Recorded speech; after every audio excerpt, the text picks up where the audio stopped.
Aujourd'hui, je vous montre comment transformer un Stream Deck en véritable tableau de bord pour votre maison. Et on installe ça en moins de 5 minutes. D'ailleurs, pour ceux qui n'ont pas de Stream Deck physique à disposition, restez bien jusqu'à la fin, je vous montrerai comment avoir ces boutons et lancer des actions directement depuis l'écran de votre ordinateur.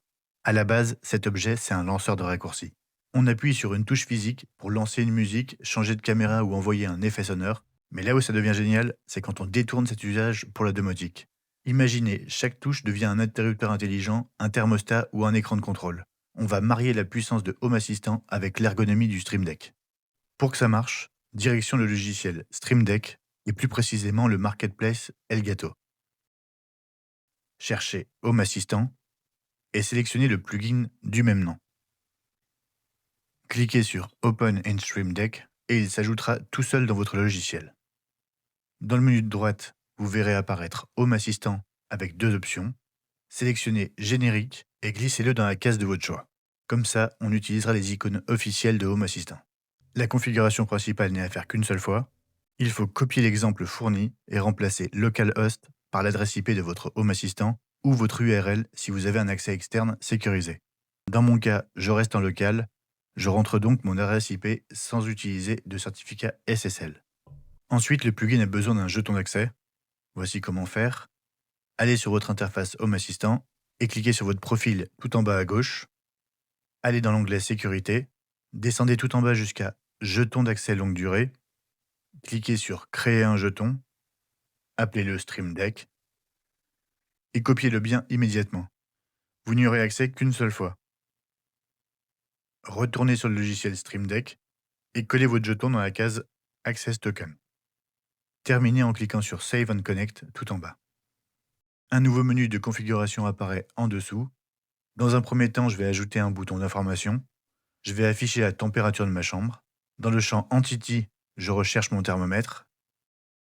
On sauvegarde et automatiquement l'icône se met à jour pour afficher un thermomètre et la température en temps réel. Pensez également à lui donner un titre pour garder une interface bien organisée. Dans un second temps, on passe à l'action. Je vais créer un bouton pour ouvrir et fermer un volet. On glisse un nouveau bloc générique. La connexion est déjà prête. On passe directement à la configuration de la touche. Je sélectionne l'entité de mon volet. Ensuite, je descends dans Keypad Action et je vais configurer le simple clic.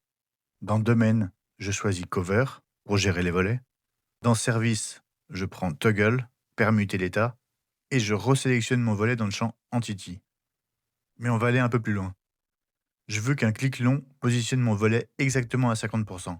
Je configure le clic long de la même façon, sauf que dans Service, je choisis Set Cover Position. Je resélectionne mon entité. Je descends ensuite pour ajouter un paramètre dans la case Service Data JSON. Ça peut faire peur au début, mais pas de panique, c'est très simple. Il suffit d'ouvrir une accolade, de taper position 2.50 et de fermer l'accolade. C'est tout. En cas d'erreur, la fenêtre restera rouge. Sauvegardez pour mettre à jour votre icône, ajouter un titre et tester. L'état des volets se met à jour instantanément. On peut même envisager un affichage dynamique en affichant le pourcentage d'ouverture du volet directement sur la touche. Remontez un peu et cochez la case Custom Label. En dessous, vous avez accès aux variables de votre volet. Choisissez la variable d'état, ajoutez un espace, sélectionnez maintenant salle de position et ajoutez un % à la fin. Sauvegardez. Le texte s'affiche, mais à l'intérieur de l'icône. Pour que ce soit esthétique et centré, ajoutez simplement 2 retours à la ligne avant le texte. On sauvegarde. Et voilà, l'affichage est parfait et changera dynamiquement. Vous pourrez bien entendu adapter ces labels sur d'autres types d'entités. Sachez que vous pouvez aussi faire des multi-actions avec un seul bouton en ajoutant des actions à la suite. Les possibilités pour créer le deck parfait sont infinies. Pour l'organisation de votre deck, pensez à créer des dossiers, que ce soit par pièce ou par type d'équipement, vous retrouverez plus facilement vos éléments. Mais comme promis en début de vidéo, même si vous n'avez pas de Stream Deck physique sur votre bureau, vous pouvez avoir tout ça. Il suffit d'utiliser l'application Stream Deck Mobile ou le Stream Deck virtuel de l'application pour ordinateur. Il vous suffit d'ajouter un appareil virtuel dans les paramètres. Vous pourrez d'ailleurs copier-coller les boutons qu'on vient de créer directement dessus. Vous aurez ainsi accès à votre maison et vos actions rapides en un clic, directement sur votre écran d'ordinateur ou votre téléphone. On arrive à la fin de cette vidéo. Si ce tuto vous a aidé, n'oubliez pas de lâcher un pouce bleu, ça aide énormément la chaîne. Dites-moi en commentaire quelles actions vous avez configurées sur votre Stream Deck, je suis curieux de voir vos idées. Abonnez-vous pour ne pas rater les prochains tutos. En attendant, je vous dis à très vite.